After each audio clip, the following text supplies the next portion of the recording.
بسم اللہ الرحمن الرحیم الحمد للہ رب العالمین والصلاة والسلام علی سید الانبیاء والمرسلین محمد وآلہ واصحابہ اجمعین عن انس رضی اللہ تعالی عنہ قال قال النبی صلی اللہ علیہ وسلم تسحروا فإن فی السحور برکہ متفق علیہ۔ محترم معزز بھائیوں بزرگوں، ہمارا رمضان المبارک کا روزہ دو وقتوں میں گھیرا ہوا ہے، ایک سحری سے لے کر افطاری تک۔ گویا سحری ہمارے روزے کی ابتدا ہے، افطاری ہماری روزے کی انتہا ہے۔ سحری کا وقت کیا ہے اور افطاری کا وقت کیا ہے، یہ جاننا بہت ضروری ہے۔ سحری کا وقت یہ طلوع صبح صادق ہے، طلوع صبح صادق، اور افطاری کا وقت غروب آفتاب ہے۔ سحری کے سلسلے میں جناب رسول اللہ صلی اللہ علیہ وسلم نے ارشاد فرمایا، سحری کھایا کرو، سحری کے کھانے میں برکت ہے۔ حضرت زید بن ثابت رضی اللہ تعالی عنہ فرماتے ہیں، ہم لوگ حضور صلی اللہ علیہ وسلم کے ساتھ سحری کیا کرتے تھے۔ ایک مرتبہ صحابہ نے پوچھا، بتائیے آپ کی سحری اور نماز کے درمیان کتنا فصل ہوتا تھا؟ یعنی سحری ختم کرنے کے بعد نماز فجر پڑھنے تک درمیان میں کتنا فصل ہوتا تھا، کب تک آپ لوگ سحری کرتے تھے؟ فرمانے لگے 50 آیتوں کے برابر اگر کوئی بندہ تلاوت کرے، جتنا وقفہ ہوتا ہے، جتنا فصل ہوتا ہے، اتنا وقفہ ہوتا تھا ہماری سحری اور فجر کی نماز کے درمیان۔ گویا آخری وقت میں سحری کرنا سنت ہے، مسنون طریقہ ہے۔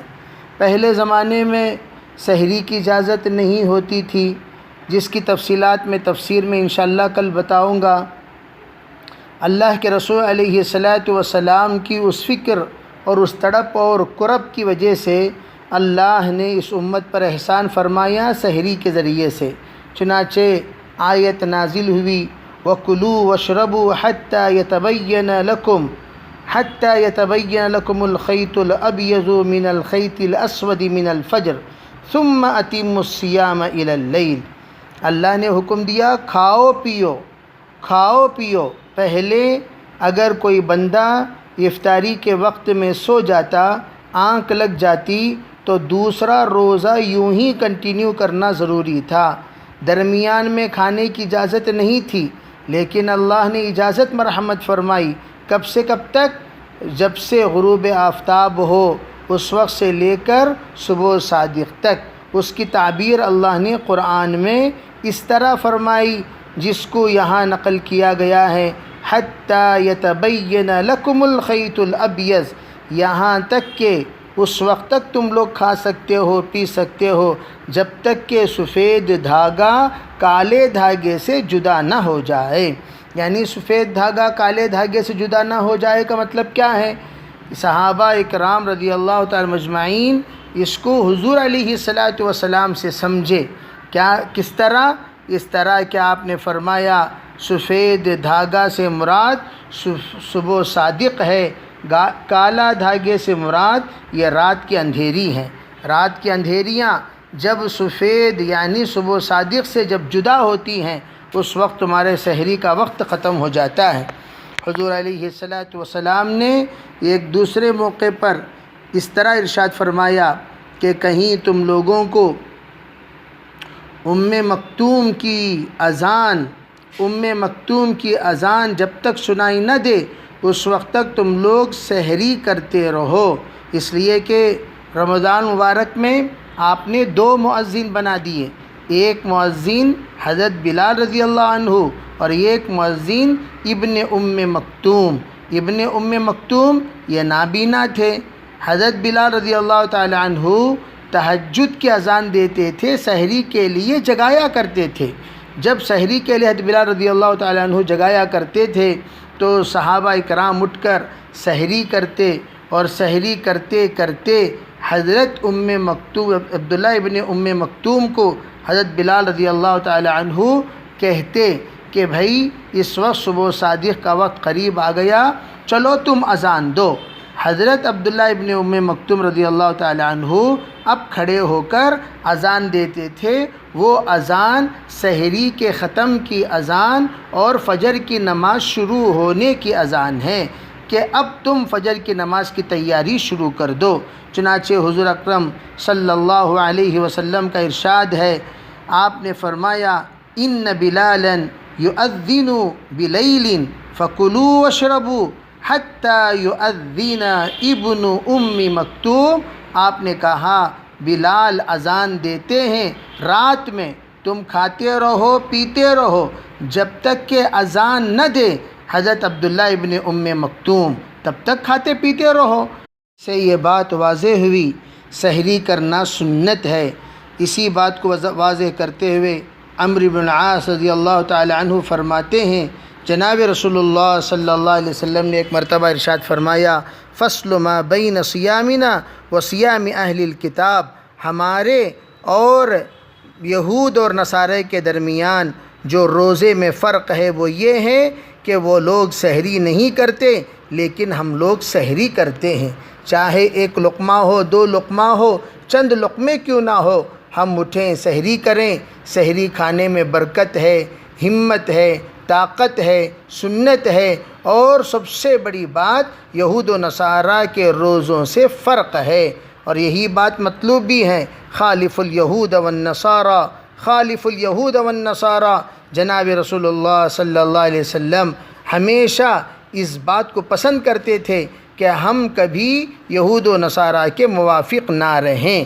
بہرحال سحری کے لیے ہم لوگ احتیاطی پہلو یہی ہے کہ جہاں تک ہو سکے اوقات کی رعایت کرتے ہوئے 3-4 منٹ پہلے ہم اپنی سحری ختم کر لیا کریں، اور کوئی بھی ایسی غذا نہ کھائیں جس کے ذریعے سے ہمیں تکلیف ہو، پریشانی ہو، مصیبت ہو روزہ رکھنے میں۔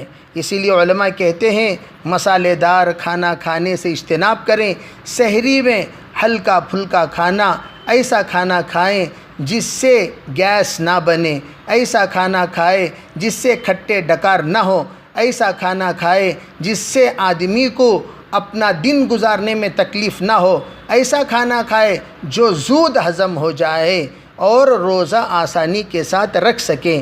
اسی لیے علماء یہ کہتے ہیں سحری میں کبھی باسی اور تازی کو نہ جمایا کریں۔ سحری میں کیا دیگر اوقات میں بھی حضور علیہ السلام کے ارشادات کو مد نظر رکھتے ہوئے حکماء کہتے ہیں کہ باسی اور تازہ ملا کر نہ کھائیں۔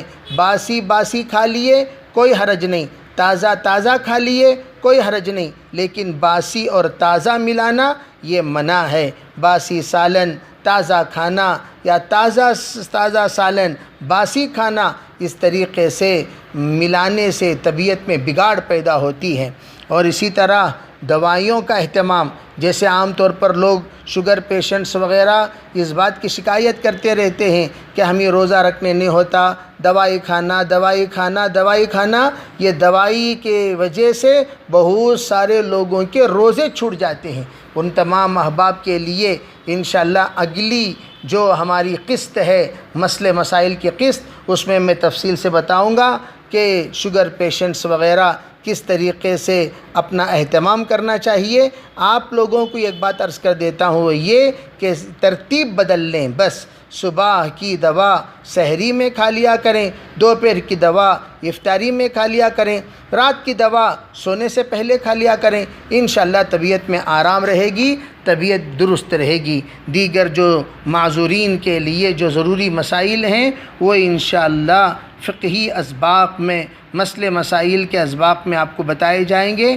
اللہ تعالی ہمیں کہی ہوئی بات پر عمل کرنے کی توفیق عطا فرمائے۔ اسی طرح روزانہ آپ کو 10 منٹ تفسیر کلام اللہ پاک کی وضاحت، 10 منٹ کے لیے حدیث رسول اللہ صلی اللہ علیہ وسلم کے ارشادات سے کچھ ضروری ارشادات سنائے جائیں گے، اور اسی طرح فقہاء کے مسائل استنباط کو بھی آپ کو 10 منٹ کے لیے بتایا جائے گا۔ اللہ ہمارے سننے اور سنانے کو قبول فرمائے۔ جزاکم اللہ خیر۔ السلام علیکم ورحمۃ اللہ۔